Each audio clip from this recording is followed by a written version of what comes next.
بسم اللہ الرحمن الرحیم۔ حضرت انس رضی اللہ تعالی عنہ حضور اکرم صلی اللہ علیہ وسلم کا ارشاد نقل کرتے ہیں کہ لوگوں پر ایک دور ایسا آئے گا کہ مومن مسلمانوں کے لیے دعا تو کرے گا لیکن وہ قبول نہیں ہوگی۔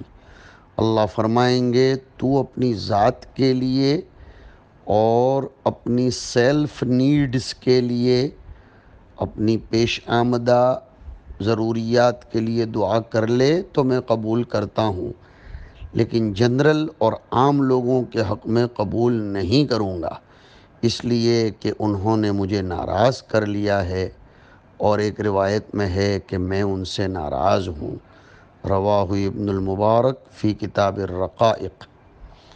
حدیث کی مراد بہت خطرناک ہے کہ امت عام طور پر گناہوں میں مبتلا ہوگی تو اللہ اس پر ناراض اور غضبناک ہوں گے۔ اگر کوئی آدمی نیک اور متقی ہوگا اور وہ امت کے لیے دعا کرے گا تو اللہ کی طرف سے یہ کہہ دیا جائے گا کہ تو اپنے لیے دعا کر تو قبول کر لی جائے گی، لیکن امت کے عام لوگ چونکہ مجھے غضبناک اور ناراض کر چکے ہیں، اس لیے ان کے حق میں دعا قبول نہیں کروں گا۔ آج جو اللہ کے اولیاء و بزرگان دین امت کے لیے دعائیں خوب کرتے ہیں مگر قبول نہیں ہوتی، اس کی وجہ آج کے درس میں سمجھ میں آئی کہ جب امت عموماً گناہوں کی وجہ سے خدا کی ناراضگی مول لے گی تو کسی بزرگ کا دعا کرنا کافی نہ ہوگا جب تک کہ گناہوں سے باز آ کر اللہ سے تعلق پیدا نہ کیا جائے۔ حضرت مولانا ابرار الحق صاحب ہردوئی رحمۃ اللہ علیہ فرمایا کرتے تھے کہ بعض لوگ پوچھتے ہیں کہ آج ہر جگہ امت کے لیے دعائیں تو بہت ہو رہی ہیں، حرم شریف میں، مسجدوں میں، بزرگوں کے پاس، جلسوں میں، مجلسوں میں، مگر یہ دعائیں قبول کیوں نہیں ہوتی؟ حضرت والا نے فرمایا کہ اگر کوئی لڑکا باپ کی دکان پر بیٹھ کر غلطی کر دے اور باپ اس کو دکان سے نکال دے اور اس لڑکے کے چچا، تایا اور دیگر رشتہ دار سب مل کر اس لڑکے کے باپ سے معافی مانگیں مگر وہ لڑکا خود معافی نہ مانگے تو کیا باپ معاف کر دے گا؟ اسی طرح امام حرم، بزرگان امت، مشائخ سب معافی مانگیں لیکن خود مجرم اور گنہگار لوگ معافی نہ مانگیں تو اللہ کیسے معاف کریں گے؟ غرض یہ کہ امت عام طور پر گناہوں میں مبتلا ہو اور معافی نہ مانگے، اور کوئی اللہ والا ان کے حق میں معافی مانگتا ہی رہے اور ان کی ضروریات و حاجات کی درخواست کرتا رہے تو اللہ اس کو قبول نہیں فرمائیں گے۔ ایک دوسری حدیث علامات قیامت کے باب میں سن لیجئے۔ حضرت ابن عباس فرماتے ہیں کہ لوگوں پر ایک دور آئے گا جس میں آدمی کا اہم مقصد پیٹ بھرنا ہو جائے گا اور خواہش پرستی اس کا دین بن جائے گی۔ رواہ ابن المبارک فی کتاب الرقائق۔ ابن عباس نے فرمایا کہ ایک زمانہ ایسا آئے گا جس میں آدمی کا بڑا اہم مقصد پیٹ کا مسئلہ ہوگا، خواہش پرستی ہی اس کا مذہب بنے گی۔ آج کے دور میں یہ دونوں باتیں صادق آتی ہیں، پورے طور پر صادق آتی ہیں۔ چنانچہ پیٹ کا مسئلہ آج سارے مسائل میں سب سے بڑا اور اہم مسئلہ بنا ہے۔ تعلیم کا سب سے بڑا مقصد بھی یہی شکم پروری ہے۔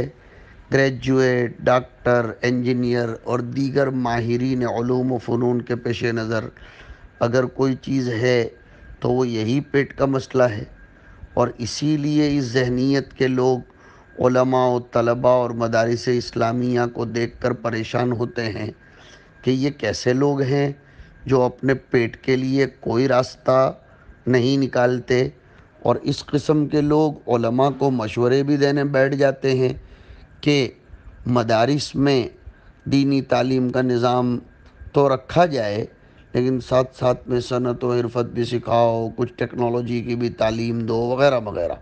مگر ان بیچاروں کو خبر نہیں کہ دنیا کا اہم مسئلہ پیٹ نہیں، یہ کافرانہ ذوق کی باتیں ہیں۔ اسلامی ذوق تو یہ کہتا ہے کہ پیٹ کا مسئلہ ایک ضمنی مسئلہ ہے، اصل مسئلہ تو دل کا مسئلہ ہے۔ یوں کہیے کہ بطن کا مسئلہ اصل نہیں، باطن کا مسئلہ اہم ہے۔ بطن کا مسئلہ اصل نہیں، باطن کا مسئلہ اہم ہے۔ غرض یہ کہ آج ہر کس و ناکس پر پیٹ کے مسئلے کا بھوت سوار ہے، جس کی وجہ سے حرام و حلال کی تمیز نہیں کی جاتی اور جس طرح چاہے مال حاصل کرنے کی فکر کی جاتی ہے۔ اسی طرح آج شہوتوں اور خواہشوں کی پیروی کرنے کو دین و مذہب اور اپنا اصلی کام سمجھ لیا گیا ہے۔ جیسے ایک دیندار آدمی دین پر چلنے کو اصلی کام سمجھتا ہے، اسی طرح یہ لوگ خواہش کی پیروی کو اصلی و اہم کام سمجھتے ہیں۔ اس کے آثار آج بالکل واضح طور پر دکھائی دے رہے ہیں۔ سیرت کے جلسے منائے جاتے ہیں، لیکن سارے کام نفس و خواہش پرستی کے ہوتے ہیں۔ جلوس نکالا جاتا ہے، اس میں بینڈ باجا بھی ہوتا ہے، ناچ بھی ہوتا ہے، گانے بھی ہوتے ہیں، شور و ہنگامہ بھی کیا جاتا ہے، اور یہاں تصاویر کی نمائش بھی ہوتی ہے۔ سوچئے کہ کیا ان چیزوں کو دین و شریعت اور نبی کی سیرت سے دور کا بھی کوئی واسطہ ہے؟ اسی طرح بعض جلسے کیے جاتے ہیں جن میں نام تو دین کا ہوتا ہے، مگر وہاں بے پردہ عورتیں بھی بلائی جاتی ہیں، ویڈیو اور تصویر کشی کا نظم بھی ہوتا ہے، بلکہ بعض اوقات ان جلسوں میں بے دین اور ملحدانہ ذہنیت رکھنے والوں کو بنا کر ان کی آؤ بھگت اور استقبال کیا جاتا ہے۔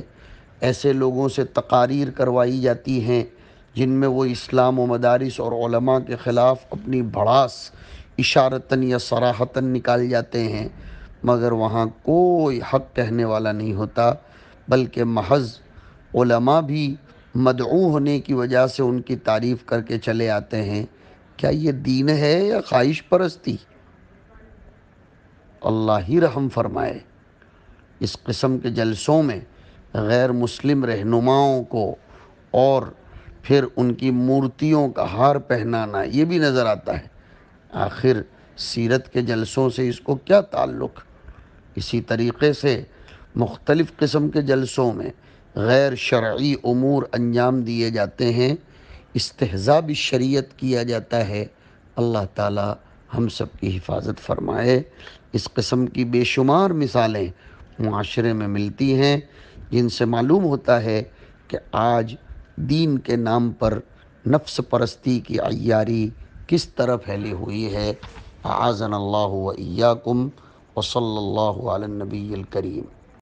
اگر ہمارے ویڈیوز آپ کو پسند آ رہے ہوں تو لائک، کمنٹ اور شیئر کریں، اور مزید نئی ویڈیوز کے لیے ہمارے چینل دعوت میڈیا کو سبسکرائب کریں اور بیل آئیکن پر کلک کریں۔